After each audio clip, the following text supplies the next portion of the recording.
Hello and welcome back to Webcast News, and yes, I know it's Wednesday, but I've decided to go back to what I started with on this channel and take a break from the top 10 series because it doesn't seem to be doing that well. So I thought I will go back to what I began with, and that is with the news. So let's get started. And firstly, it is news for the future, with the UK announcing its first 4 tests of driverless cars. Now today they have unveiled 2 cars, including a Lutz Pathfinder pod, which is going to be released in Milton Keynes, and they've also announced a release in Coventry of a driverless car. This will go with a fully autonomous shuttle, which is going to be tested in Greenwich, London, and also a BAE system developed Wildcat vehicle, which will be tested in Bristol, with the announcement of the legalisation of the testing set to be announced in the spring of this year.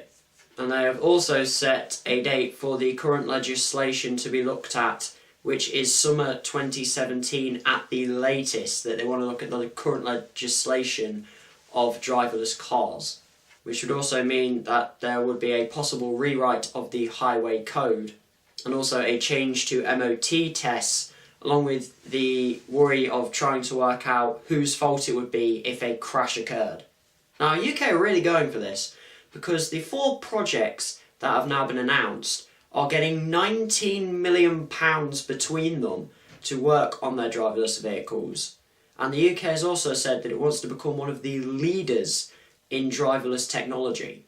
However, the US have already looked at their legislation and allowed driverless cars to be tested, especially that by Google, because they really got this started. And in Europe, Germany and Sweden have also already had a look at the legislation of driverless cars, but only had a look. They haven't announced anything specific. So, question of the day, what do you think about driverless cars? Do you think they're the right thing to look at, or do you think there would be too many problems with it? Let me know in the comment section down below. And also, whilst you're down there with another question, what do you think is the next big invention that is going to happen in the future? Now, in science news, neuroethicist Brian D. Earp, along with other scientists, believe that they have found a cure for love. Now, they believe that they can create a anti-love biotechnology which could create medicine to then treat and give to someone who is feeling heartbroken or can't escape a domestic violent relationship because they still have feelings for that person even though they're being beaten.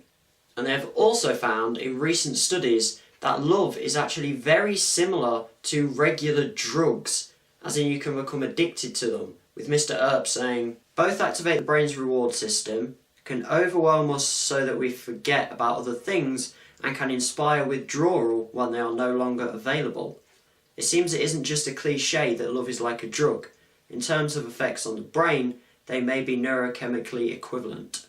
And apparently anti-love drugs and medicine are already unofficially in use, especially in Israel, where ultra-Orthodox Jews are giving medicine to young yeshiva students to reduce their libido, which is actually a side effect of an antidepressant. And as I mentioned before, it's been suggested that this medicine could be used to help people get out of an abusive relationship where the person they're in the relationship with is beating them, but they don't feel that they can leave them because they are still emotionally attached to that person.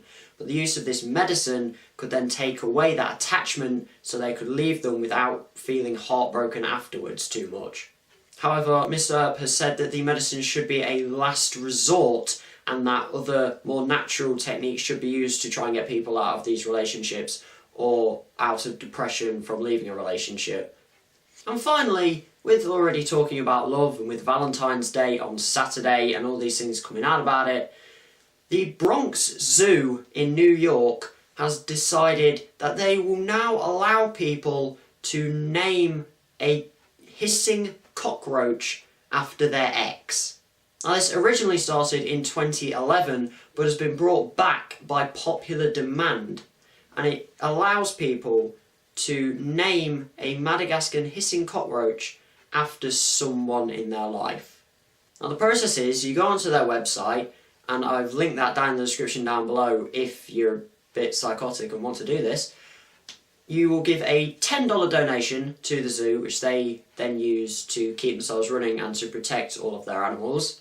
And in return, a certificate is sent to the person you have named it after, saying that they have been given a cockroach under their name.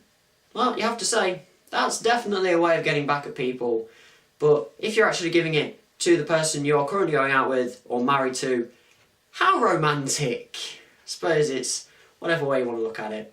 And with that, that is it for today's video. Hope you liked it. If you did, hit that like button, hit the subscribe button, and as always, thanks for watching.